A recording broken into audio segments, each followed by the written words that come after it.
여보, 우리 통장에 8억이 들어왔어요. 이제 정말 아무것도 안 해도 되는 거지?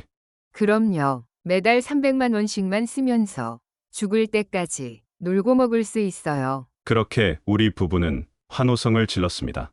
평생 모은 10억짜리 아파트를 팔고 손에 쥔 현금 8억 원.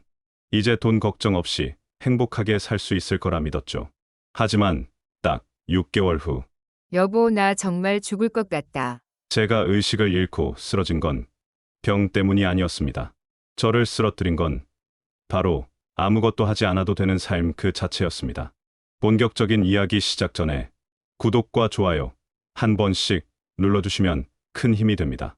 가족이나 친구들에게 영상 공유를 해주시면 나눌수록 행복은 2배가 됩니다. 안녕하십니까? 제 이름은 김태수입니다. 올해 68이고요. 지금부터 제가 여러분께 들려드릴 이야기는 돈만 있으면 모든 게 해결될 거라는 착각이 어떻게 한 사람의 인생을 무너뜨렸는지에 대한 처절한 기록입니다. 부디 여러분은 저와 같은 실수를 반복하지 않으시길 진심으로 바랍니다. 병원 천장을 보며 정신을 차렸을 때가 기억납니다. 코에서는 소독약 냄새가 났고 팔에는 여러 개의 링거줄이 주렁주렁 매달려 있었습니다. 의사가 곁에서 울고 있는 아내에게 이렇게 말하더군요. 특별한 외상이나 심장 질환은 보이지 않습니다. 극심한 스트레스로 인한 일시적 쇼크, 즉 신경성 실신으로 보입니다.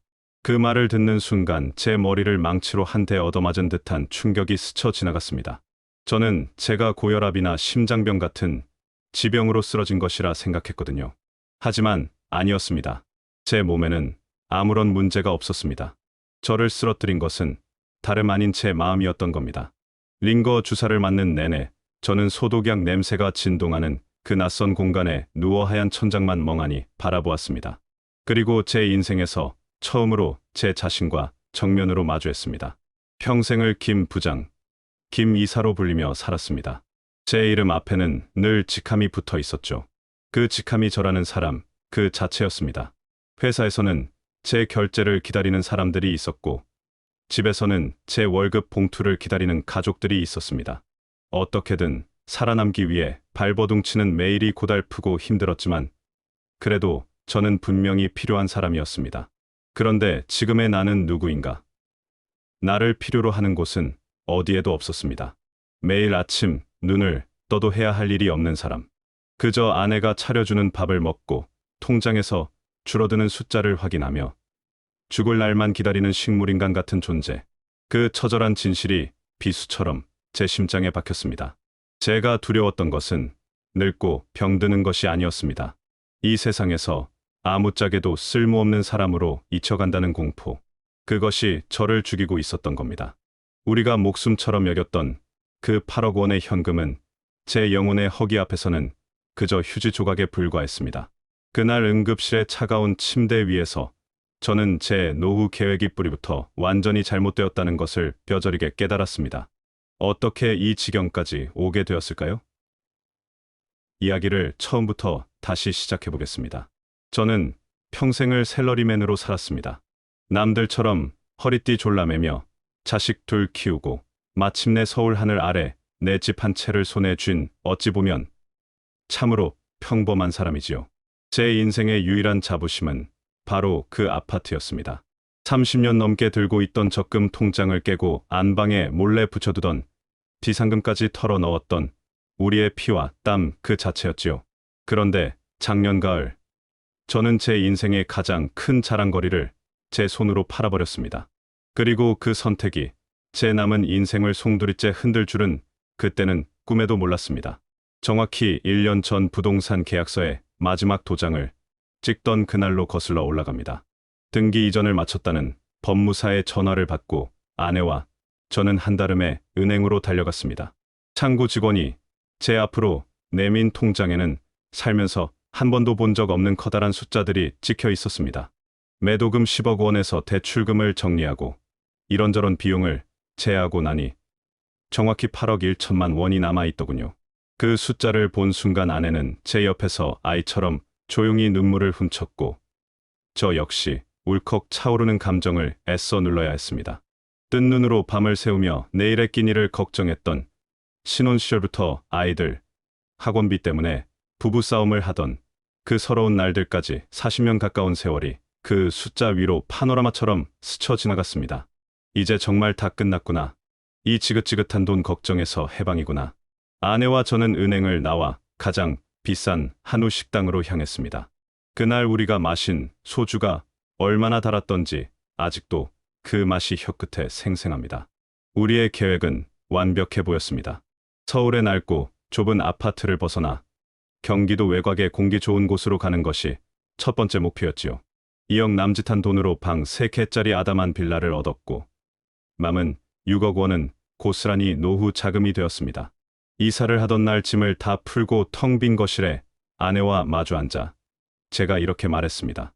여보, 우리 이제 매달 300만 원씩만 쓰면서 죽을 때까지 아무것도 하지 맙시다. 아내는 말없이 제 손을 꼭 잡으며 고개를 끄덕였습니다. 매달 300만 원이면 1년에 3,600만 원, 10년이면 3억 6천, 20년을 써도 7억이 채 되지 않는 돈이었습니다. 우리 부부가 앞으로 20년을 더 산다고 해도 충분히 남는 장사였지요. 더 이상 새벽같이 일어나 싫은 몸을 억지로 일으켜 10,000원 지하철에 시달리지 않아도 되고 보기 싫은 상사 얼굴을 마주하며 비위를 맞출 필요도 없었습니다. 그저 하고 싶을 때 하고 자고 싶을 때 자는 삶. 그것이 우리가 평생 꿈꿔왔던 장밋빛 노후의 모습이었습니다. 새로운 집에 자리 잡은 첫 몇 달은 정말 천국 같았습니다. 아침이면 창문 너머로 지저귀는 새소리에 눈을 떴고 아내가 정성껏 내려준 원두커피 향이 온 집안을 채웠습니다. 서울 살 때는 시간에 쫓겨 늘 믹스 커피나 타 마셨는데 이렇게 원두를 갈아 내린 커피를 마시는 아침이 얼마만인지 모르겠습니다. 베란다에 작은 의자 2개를 내어놓고 아내와 나란히 앉아 동네가 잠에서 깨어나는 풍경을 바라보며 마시는 커피는 그야말로 자유의 맛이었습니다. 여보, 우리 정말 잘한 것 같지? 제가 물으면 아내는 그럼요. 100번, 1000번 잘했지요 라며 환하게 웃어주곤 했습니다. 우리는 서로의 얼굴에 늘어난 주름살을 보며 세월의 무상함을 느끼는 대신 그 주름 하나하나가 우리가 함께 이겨낸 고난의 증거라며 서로를 다독였습니다. 돈이 있으니 마음에도 여유가 생겼습니다. 비싼 옷이나 명품 가방을 산 것은 아니었지만 동네 마트에 가서 가격표를 보지 않고 물건을 집을 수 있다는 것만으로도 우리는 부자가 된 것 같았습니다. 그 소박한 사치가 우리에게는 세상에서 가장 큰 행복이었습니다. 하지만 계절이 한 바퀴 돌고 집 앞 공원의 벚꽃이 피고 질 무렵 우리의 완벽했던 일상에도 미세한 균열이 가기 시작했습니다. 처음에는 그저 익숙함에서 오는 권태로움이겠거니 대수롭지 않게 넘겼습니다. 하지만 그 작은 틈은 우리가 알아채지 못하는 사이 걷잡을 수 없이 벌어지고 있었습니다. 가장 먼저 찾아온 것은 지독한 심심함이었습니다. 평생을 분 단위로 쪼개 살던 사람에게 아무런 목적 없이 주어진 하루 24시간은 축복이 아니라 형벌에 가까웠습니다. 아침에 눈을 떠도 갈 곳이 없다는 사실이 처음에는 해방감으로 다가왔지만 나중에는 막막함으로 목을 조여왔습니다. 아내가 내려주는 커피 향은 여전히 향기로웠지만 그 커피를 마시고 난 뒤 무엇을 해야 할지 알 수 없었습니다. 거실, 소파에 앉아 의미 없이 TV 채널을 돌리는 것이 하루의 시작이자 끝이었습니다. 아침 드라마로 시작해 뉴스, 교양 프로그램을 거쳐 저녁 예능까지 아내는 벌써부터 소파와 한 몸이 된 듯했고 리모컨을 쥔 아내의 무표정한 얼굴을 보고 있노라면 가슴 한구석이 서늘하게 식어내리는 기분이었습니다. 그 적막을 견딜 수 없어 저는 밖으로 나돌기 시작했습니다. 딱히 갈 곳이 있는 것도 아니었습니다. 그저 집을 나와 정처 없이 걷는 것이지요. 새로운 동네는 낯설고 아는 얼굴 하나 없었습니다. 공원 벤치에 앉아 바둑을 두는 노인들 틈에 끼어볼까도 했지만 평생 일만 하고 산 제게 바둑 같은 취미가 있을 리 만무했지요. 그저 멀찍이 서 그들의 소소한 다툼과 웃음을 구경하다가 해가 질 무렵이면 다시 집으로 발걸음을 옮기는 것이 하루 일과의 전부였습니다. 집으로 돌아오는 길, 아파트 창문마다 저녁 식사를 준비하는 불빛들이 하나둘 켜지는 것을 보면 마음이 더욱 쓸쓸해졌습니다. 저마다의 따뜻한 일상으로 돌아가는 사람들 속에서 저 혼자만 붕 떠있는 이방인처럼 느껴졌습니다. 집안의 공기도 조금씩 달라지고 있었습니다. 한 공간에 하루 종일 붙어 있다 보니 예전에는 보이지 않던 서로의 단점들이 눈에 들어오기 시작했습니다. 아내가 소파에 앉아 과자 부스러기를 흘리는 것도, 제가 신문을 보며 작게 혀를 차는 소리도 서로에게는 견디기 힘든 소음이 되었습니다. 무엇보다 힘든 것은 대화가 사라졌다는 것이었습니다. 직장에 다닐 때는 오늘 회사에서 무슨 일이 있었네, 누가 승진을 했다더라 가는 시시콜콜한 이야기라도 나눴는데, 이제는 서로 공유할 이야기거리가 완전히 사라져 버렸습니다. 밥상에 마주 앉아 밥그릇을 긁는 소리와 TV 소리만이 어색한 침묵을 채울 뿐이었습니다. 어느 날 아침 커피를 마시던 아내가 무심하게 물었습니다. 여보, 우리 오늘 뭐 할까요? 그 질문을 듣는 순간 심장이 쿵 하고 내려앉는 것 같았습니다. 불과 몇 달 전까지만 해도 우리를 설레게 했던 그 질문이 이제는 아침마다 풀어야 하는 무거운 숙제처럼 느껴졌기 때문입니다. 등산을 가자니 무릎이 예전 같지 않았고, 영화를 보자니 볼 게 없었습니다. 그렇게 목적 없이 흘러가는 시간 속에서 아내는 서서히 변해가기 시작했습니다. 아니, 어쩌면 변한 것이 아니라 그동안 바쁜 일상에 가려져 있던 본래의 불안한 모습이 드러난 것인지도 모르겠습니다. 아내는 함께라는 이름으로 제 시간을 통제하기 시작했습니다. 그것은 사랑이나 애정이라기보다는 불안에서 비롯된 미묘한 집착에 가까웠습니다.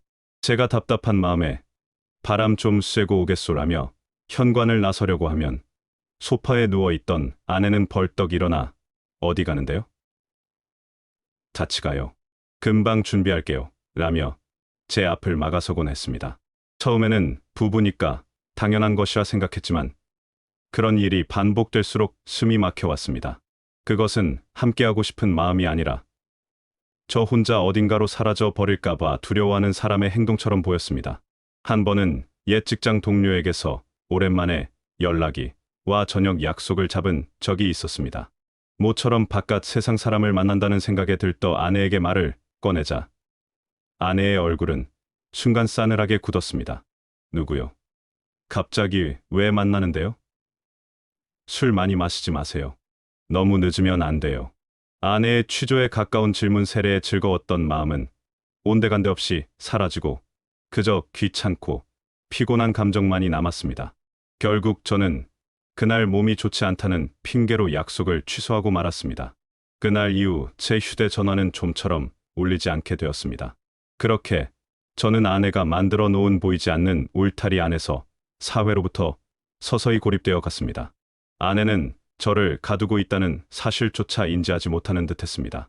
오히려 온종일 제 곁에 붙어 있는 것을 자신의 역할이자 사랑의 표현 방식이라 굳게 믿는 것 같았습니다. 우리는 매일 같은 공간에서 같은 밥을 먹고 같은 TV를 봤지만 마음의 거리는 지구 반대편보다도 더 멀게 느껴졌습니다. 서로를 향한 실망감과 이름 모를 원망이 소리 없이 쌓여만 갔습니다. 그러던 어느 날 오후였습니다. 저는 거실에서 신문을 보고 있었고 아내는 여느 때처럼 태블릿 PC로 인터넷 방송을 보고 있었습니다. 한참을 무표정하게 화면을 넘기던 아내가 갑자기 한 곳에 시선을 고정했습니다. 화면 속에서는 쇼호스트가 호들갑스러운 목소리로 무언가를 팔고 있더군요. 어머님들, 이거 한번 보세요.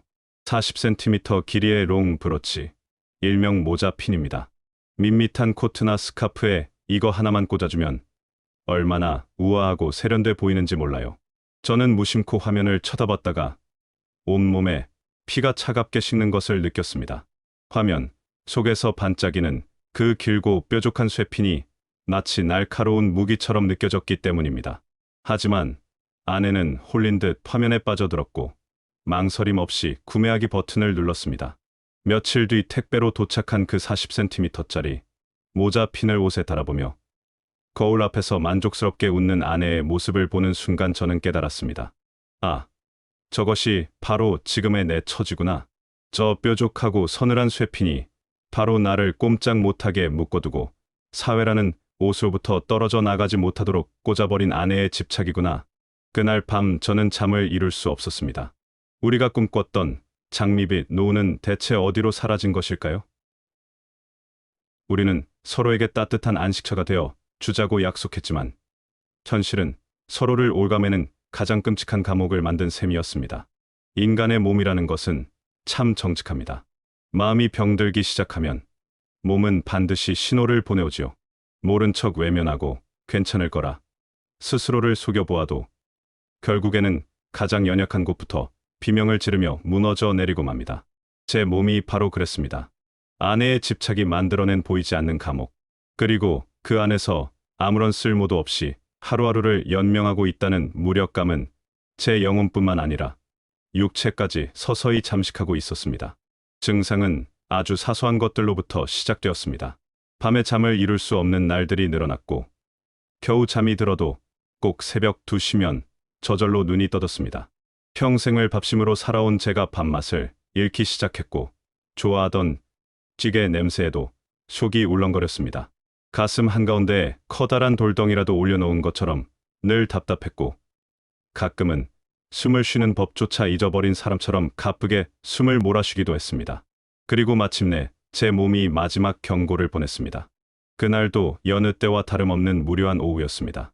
소파에 앉아 꾸역꾸역 신문을 읽어 내려가고 있는데 갑자기 눈앞의 글자들이 제멋대로 춤을 추기 시작했습니다. 어지러움과 함께 식은땀이 비 오듯 흘러내렸고 귀에서는 키잉하는 소리 같은 이명이 울렸습니다. 아, 이러다 정말 죽는 거구나. 희미해져 가는 의식 속에서 마지막으로 들린 것은 제 이름을 부르며 절규하는 아내의 목소리였습니다. 그렇게 저는 쓰러졌습니다. 퇴원 수속을 밟던 날 가을 햇살이 유난히 따갑게 느껴졌습니다. 며칠 만에 다시 마주한 바깥 세상은 모든 것이 그대로인데 저 혼자만 완전히 다른 사람이 되어 버린 기분이었습니다. 집으로 돌아오는 차 안에서 아내와 저는 한마디도 하지 않았습니다. 어색한 침묵 속에서 아내는 죄인처럼 고개를 숙인 채 운전대만 잡고 있었고 저는 차창 밖으로 빠르게 스쳐 지나가는 풍경을 보며 애써 아내의 시선을 피했습니다. 무슨 말을 어떻게 시작해야 할지 서로가 두려워하고 있다는 것을 공기처럼 느낄 수 있었습니다. 집에 도착해 현관문을 열고 들어서는 순간 며칠 전 제가 쓰러졌던 거실 소파가 가장 먼저 눈에 들어왔습니다. 우리의 꿈과 안식처여야 했던 그 공간이 마치 비극의 무대처럼 을씨년스럽게 느껴졌습니다. 한참을 그렇게 현관에 서 있는데 등 뒤에서 아내의 흐느끼는 소리가 들려왔습니다. 여보, 미안해요. 다 나 때문에 당신이 이렇게 된 것 같아요. 40년을 함께 산 아내의 그 작은 어깨가 어찌나 가늘게 떨리던지 차마 돌아볼 수가 없었습니다. 그 순간 깨달았습니다. 감옥에 갇혀 고통스러웠던 것은 저 혼자만이 아니었다는 것을. 아내 역시 함께라는 이름의 감옥을 스스로 만들어 놓고 그 안에서 저와 함께 서서히 죽어가고 있었던 겁니다. 저는 조용히 아내의 곁으로 다가가 말없이 등을 토닥여 주었습니다. 그리고 그날 밤 우리는 처음으로 모든 것을 꺼내놓고 이야기했습니다. 우리 마음속 가장 깊은 곳에 숨겨두었던 두려움과 원망, 그리고 미안함까지 전부 다 꺼내놓았습니다. 우리의 계획은 돈을 쓰는 계획이었지 시간을 쓰는 계획이 아니었다는 것. 함께라는 말이 서로를 얼마나 고립시키고 병들게 했는지, 그리고 평생 누군가에게 필요한 존재로 살다가 하루아침에 잉여 인간이 되어 버린다는 것이 얼마나 끔찍한 공포인지를 말입니다. 한참을 울고 이야기하고 또 서로를 원망하고 위로하기를 반복했습니다. 그리고 긴 밤의 끝에서 우리는 마침내 인정해야 했습니다. 우리의 계획은 완벽하게 실패했다는 것을. 다음 날 아침 우리는 낡은 수첩 한 권을 꺼내 식탁에 마주 앉았습니다. 이전처럼 통장의 잔고를 계산하고 한 달 생활비를 계획하기 위함이 아니었습니다. 우리는 돈 관리 계획이 아닌 앞으로 남은 우리의 삶의 시간표를 새로 짜기 시작했습니다. 가장 먼저 한 일은 각자의 시간을 되찾아 주는 것이었습니다. 저는 평생의 취미였지만 먹고 사느라 접어두었던 목공을 다시 시작하기로 마음먹었습니다. 마침 동네 주민센터에서 저렴한 비용으로 목공 기술을 가르쳐주는 강좌가 있었습니다. 처음에는 그저 시간을 때우기 위해 시작한 일이었습니다. 하지만 서툰 손으로 나무를 자르고 대패질을 하며 땀을 흘리는 동안 저는 제가 잊고 있던 감각들을 되찾기 시작했습니다. 거친 나무의 감촉, 코끝을 스치는 향긋한 톱밥 냄새, 그리고 무언가 내 손으로 직접 만들어내고 있다는 그 뿌듯한 성취감. 그것은 8억 원짜리 통장이 제게 주지 못했던 진짜 살아있다는 감각이었습니다. 몇 달 뒤, 제법 손에 익은 제 솜씨를 눈여겨본 센터장님의 권유로 저는 일주일에 2번 아이들에게 목공의 기초를 가르치는 김 선생님이 되었습니다. 제 이름 석자 뒤에 부장님이나 상무님이 아닌 선생님이라는 호칭이 붙는다는 것이 얼마나 가슴 찬 일인지 경험해보지 않은 사람은 모를 겁니다. 제 변화는 아내에게도 긍정적인 영향을 주었습니다. 제가 없는 시간 동안 아내는 무엇을 해야 할지 몰라 처음에는 당황했지만 이내 평생의 꿈이었다던 도예를 배우기 시작했습니다. 흙을 만지고 물레를 돌리는 아내의 얼굴에는 제가 지난 몇 년간 한 번도 보지 못했던 생기가 돌았습니다. 아내는 더 이상 소파에 누워 의미 없이 TV 채널을 돌리지 않았습니다. 자신이 직접 만든 찻잔과 접시들을 식탁에 올려놓고 아이처럼 기뻐하는 아내의 모습을 보며 저는 우리가 잃어버렸던 것이 돈이 아니라 바로 저 웃음이었다는 것을 깨달았습니다. 우리는 일주일에 이틀은 철저히 각자의 시간을 보내기로 약속했습니다. 그리고 일주일에 하루는 함께하는 미션 데이로 정했습니다. 거창한 목표는 아니었습니다. 그저 우리 동네 숨은 맛집 찾아가기 같은 소박한 미션이었지요. 함께 버스를 타고 새로운 식당을 찾아가고 처음 먹어보는 음식을 맛보며 평가를 나누는 그 시간들은 그 어떤 고급 레스토랑에서의 식사보다도 즐거웠습니다. 우리는 그 시간 동안 서로의 세상에서 있었던 소소한 일들을 나누었습니다.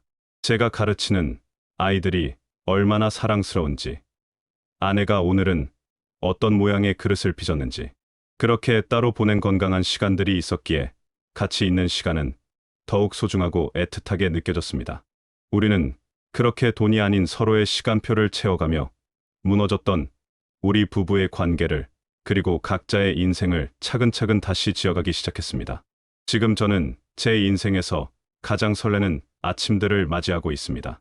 평소보다 조금 이른 시간에 기분 좋은 기대감과 함께 저절로 눈이 떠집니다. 오늘은 주민센터 아이들에게 어떤 새로운 걸 가르쳐 줄까? 지난주에 만들던 작은 책꽂이는 오늘쯤이면 완성할 수 있겠구나 하는 생각들이 머릿속을 기분 좋게 채웁니다. 간단히 몸을 씻고 거실로 나가면 어느새 아내는 부엌에서 앞치마를 두른 채 분주히 아침을 준비하고 있습니다. 오늘은 우리 김 선생님 학교 가는 날이네 하며 건네는 아내의 아침 인사는 세상 그 어떤 보약보다도 제게 큰 힘을 줍니다. 우리는 더 이상 하루 종일 소파에 앉아 서로의 그림자만 밟고 있지 않습니다. 각자의 일터로 각자의 세상으로 나아갈 준비를 하는 건강한 동료가 되었습니다. 저녁이 되어 각자의 하루를 마치고 집으로 돌아오면 우리 집은 예전의 그 적막한 공간이 아닙니다. 제 손에서는 향긋한 나무 냄새가, 아내의 옷에서는 고소한 흙 냄새가 납니다. 우리는 그 향기로운 피로감을 안고 식탁에 마주 앉아 마치 오랜만에 만난 친구처럼 서로의 하루를 묻고 얘기합니다. 제가 가르치는 아이 중 유독 손재주가 좋은 녀석이 있다는 자랑을 늘어놓으면 아내는 오늘 새로 만든 찻잔이라며 제 앞에 찬물을 따라주며 자신의 작품을 뽐냅니다. 대화는 끊이지 않고 집안에는 다시 따뜻한 웃음소리가 가득 찼습니다. 잠시 따로 있었던 시간이 있었기에 이렇게 같이 있는 저녁 시간이 얼마나 소중하고 감사한지를 우리는 매일같이 확인합니다. 얼마 전 정말 오랜만에 은행에 들러 통장 정리를 한 적이 있습니다. 저희가 그토록 목숨처럼 여겼던 8억 원이라는 돈은 지난 1년간의 생활비와 병원비를 제하고도 거의 그대로 남아 있었습니다. 하지만 이상하게도 통장에 찍힌 그 숫자를 보아도 예전과 같은 기쁨이나 안도감이 느껴지지 않았습니다. 그저 아직 이만큼 남아있구나 하는 무덤덤한 생각뿐이었습니다. 그리고 집으로 돌아오는 길에 문득 깨달았습니다. 나는 더 이상 이 돈의 주인이 아니구나. 이 돈에 내 인생을 저당 잡히고 살지 않는구나. 그 순간 저는 평생 처음으로 진정한 의미의 경제적 자유를 얻었음을 직감했습니다. 저는 제 이야기를 들어주시는 여러분께 감히 말씀드리고 싶습니다. 은퇴를 준비하며 재산을 계획하는 것은 물론 중요합니다. 하지만 돈이 내 남은 인생 전부를 책임져 줄 것이라는 막연한 환상은 어쩌면 가장 위험한 독이 될 수도 있다는 것을 기억하셔야 합니다. 진정한 노후의 자산은 통장의 잔고가 아니라 내일 아침 나를 기꺼이 눈뜨게 할 이유의 개수입니다. 내가 갈 곳이 있다는 것, 나를 기다리는 사람이 있다는 것, 그리고 이 사회의 한구석에서 여전히 내가 무언가 쓸모 있는 역할을 하고 있다는 그 감각이야말로 수십억 원의 돈으로도 살 수 없는 가장 값진 재산입니다. 10억짜리 아파트가 제게 주지 못했던 그 행복을 저는 이제야 주민센터의 작은 목공 교실에서 그리고 아내가 새로 빚은 투박한 찻잔 속에서 매일같이 발견하고 있습니다. 이제 저희 부부는 완벽한 계획을 세우려 애쓰지 않습니다. 그저 오늘 하루를 충실하게 살아내고 서로의 시간을 존중하며 함께하는 저녁 시간을 감사히 여길 뿐입니다. 그것만으로도 우리의 노후는 충분히 따뜻하고 풍요롭다는 것을 우리는 너무나 길고 아픈 시간을 거쳐 비로소 깨닫게 되었습니다. 제 실패의 이야기가 부디 여러분의 삶에는 지혜의 거울이 되기를 진심으로 바랍니다. 긴 시간 들어주셔서 대단히 감사합니다. 구독과 좋아요 부탁드립니다.